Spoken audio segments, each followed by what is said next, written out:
শরীরটা খারাপ হওয়ার দরুনে একটু রোগা হয়ে গেছি। এবার ভালো ভালো স্লিভলেস ড্রেস পরে পরে আসতে পারবো। হ্যাঁ, যেহেতু সুস্থ সবল হয়ে গেছি তার জন্য আবার আগের রূপে ফিরে আসছি, সুন্দরভাবে সাজুগুজু করছি, হ্যাঁ রেডি হয়ে নিচ্ছি, সুন্দর সুন্দর ব্লগ ভিডিও আনছি তোমাদের সামনে।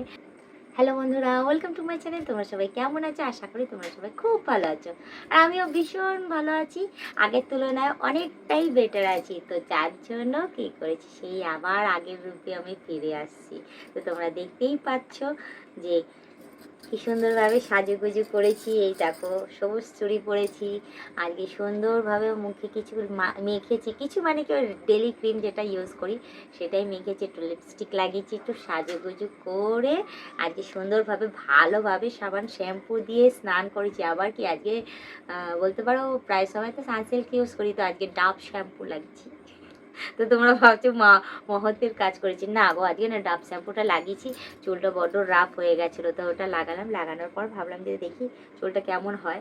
তো যাই হোক, আগের তুলনায় চুলটাও বেশ সুন্দর হয়েছে, একদম বড় হয়ে গেছে, থিকনেসটাও ঠিক হয়েছে, আর আমার চুল পড়াটাও একটু কম আছে আগের তুলনায়। তো যাই হোক, যেহেতু সুস্থ সবল হয়ে গেছি তার জন্য আবার আগের রূপে ফিরে আসছি, সুন্দরভাবে সাজুগুজু করছি, হ্যাঁ রেডি হয়ে নিচ্ছি, সুন্দর সুন্দর ব্লগ ভিডিও আনছি তোমাদের সামনে। তো যাই হোক, আগামী দিনেও সুন্দর সুন্দর ব্লগ ভিডিও সুন্দর সুন্দর সেজে গুজে আসবে, ঠিক আছে? তো যাই হোক, আগে তো আমার শরীরটা খুব খারাপ ছিল, বলতে পারো এক সপ্তাহ না খেয়ে খেয়ে রোগা হয়ে গেছিলাম আমি, অনেকটাই রোগা হয়ে গেছি। তোমরা দেখো, তোমরা দেখলেই বুঝতে পারবে। দেখো চোখগুলো কেমন ঢুকে ঢুকে গেছিলো, তারপরে একটু রোগা হয়ে গেছে। দেখো জামা কাপড়গুলো কেমন লুজ হয়ে গেছে। এই জামা কাপড়টা, এই জামাটা যেমন খুব টাইট হচ্ছিল, হ্যাঁ সেই জায়গায় এখন এই জামাটা এখন আগের তুলনায় একটু ঢিলা ঢালা হচ্ছে। তো ভালোই হয়েছে, তোমাদের পক্ষে সুবিধা হয়েছে। তোমরাই বলছিলে যে বৌদি অনেক মোটা হয়ে গেছো, কেমন লাগছে তোমাকে দেখতে। তো যাই হোক, শরীরটা খারাপ হওয়ার দরুনে একটু রোগা হয়ে গেছি। এবার ভালো ভালো স্লিভলেস ড্রেস পরে পরে আসতে পারবো, দেখতেও বেটার লাগবে এবং আমার পরতেও বেশ ভালোই হবে। কারণ অনেক জামা ছিল যেগুলো আমি পরতে পারছিলাম না, একটু টাইট হচ্ছিল।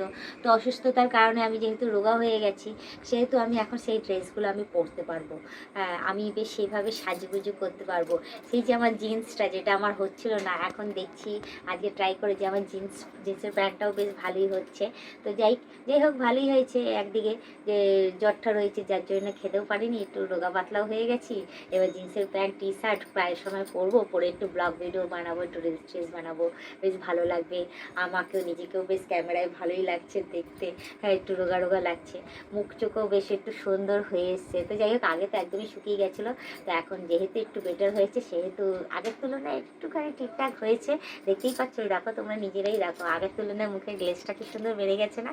আর আগে যে গালগুলো এরকম টোপলা টোপলা হয়েছিল, হ্যাঁ গোলো গোলো, সেই আন্দাজে একটুখানি সেপে এসছে, একটু বেটার লাগছে, ঠিক আছে? আর গায়ের রঙের কথা আমি কিছু বলবো না, কারণ এই সবে দীঘা থেকে ফিরেছি, সেটা রিকভারি হতে হতে এখন অনেক সময় লাগবে। কারণ আমি তো আর সেভাবে ওই সানস্ক্রিন এটা সেটা তো লাগাই না, আমি এমনি নর্মালি থাকি, কিছু মাখি না। তো যার জন্য একটু সেটা কমপ্লিট মানে সেটা রিকভারি হতে একটু সময় লাগছে।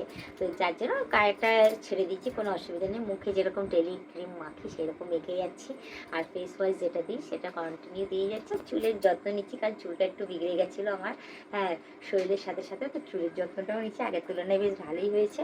তো এবার থেকে আবার সেই সুস্থ সবল হওয়ার দরুনে আবার সেই আগের মতো আগের রূপে আমি ফিরে আসছি, এবং আজকেও ফিরে এসেছি। তো আজকে এগুলোকে আমাকে কেমন লাগছে, ভালো লাগছে তো অবশ্যই কমেন্টে জানিয়ে দিও, ঠিক আছে? আর আগামী দিনে কীরকম কী কী টাইপের ড্রেস পরে তোমরা দেখতে চাও, কীরকম কী কী টাইপের ব্লগ ভিডিও তোমরা দেখতে চাও, অতি অবশ্যই আয়ত্তের মধ্যে বলে, যাতে সেরকম টাইপের ব্লগ ভিডিও আমি তুলে ধরতে পারি। আয়ত্তের বাইরে হলে একদম সম্ভব না। অনেক রিকোয়েস্টিং ভিডিও পড়ে রয়েছে, যেটা এখনও পর্যন্ত আমি কমপ্লিট করতে পারিনি। আয়ত্তের মধ্যে হলে নিশ্চয়ই তুলে ধরবো, আয়ত্তের বাইরে হলে কী করে দিই বলো তো, ওই জন্যই দিতে পারিনি। তো যাই হোক, চেষ্টা করছি সেগুলো কমপ্লিট করা। তো বেশি কথা না বাড়ি, শুধু একটুখানি বলবো, তোমরা যারা নতুন দেখছো তারা অবশ্যই আমাকে সাবস্ক্রাইব করে দিও, বেল আইকনটা টুক করে টিপে দিও, নোটিফিকেশনটা অন করে দিও। আর যারা এখনও পর্যন্ত মেম্বারশিপটা নাওনি তাড়াতাড়ি করে মেম্বারশিপটা নিয়ে নিও। পারে তোমাদের বন্ধু বান্ধব যতজন আছে সবাইকে বলে মেম্বারশিপটা নেওয়ার জন্য। নিলে ভালো কথা, নাহলে তোমরাই দেখতে থেকো, তোমরাই টিকে থেকে এভাবেই আমাকে হেল্প করে যাও। তো দেখতেই পাচ্ছ যে আগের তুলনায় বেশ আমার হাসিটাও বেশ এসছে, নাহলে হাসতেই ভুলে গেছিলাম আমি। মানে কি বলবো, এমন ঘোরার চোট, এদিকে তো ঘুরতে বেরোই না, কোথাও ঘর থেকেই বেরোই না, পাও বাইরে রাখি না, গেলে লোকালের মধ্যেই হয়তো এদিক ওদিক বাজার হাট গেছিলাম। এবার আর না হলে হয়তো বাপের বাড়ি, বাপের বাড়ি থেকে এসে আমাদের বাড়ি, ব্যাস এইটুখানি। এর বাইরে কখনো মানে বেরিয়েছি বেরোয়নি যে তা না, সে বহু বছর আগে। আর সেই যেই বেরোলাম, বেরোনোর ফলে যে এরকম অসুস্থ হয়ে যাবো আমি বুঝতে পারিনি, যে আমার হাসিও হারিয়ে গেছিলো। সেখানে গিয়ে আমি আবার আমার হাসিটাও আস্তে আস্তে ফিরে পাচ্ছি বলতে পারো। খাওয়া দাওয়া ফিরে পেয়েছি, হাসি ফিরে পেয়েছি, সাজগুজ আবার আগের মতো ফিরে পাচ্ছি আস্তে আস্তে, আবার আগের মতো করে সেজে গুজে তোমাদের সামনে আসা স্টার্ট করেছি। তো যাই হোক, আগের মতো করে আবার সুন্দর সুন্দর ভিডিও তোমাদের কাছে চলে আসবে। তো যাই হোক, বেশি কথা না আবার শুধু এটুকুনি বলবো, আজকের ব্লগ ভিডিওটা এখানেই শেষ করছি। আবার অন্যদিন অন্য কোনো সময় আমি ব্লগ ভিডিও নিয়ে হাজির হয়ে যাবো। আজকের মতো টাটা, বাই বাই, সুস্থ থেকে এভাবে আমাকে দেখতে থেকে আমার পাশে থেকে আমাকে প্রচুর পরিমাণে সাপোর্ট করে এগিয়ে নিয়ে যাও।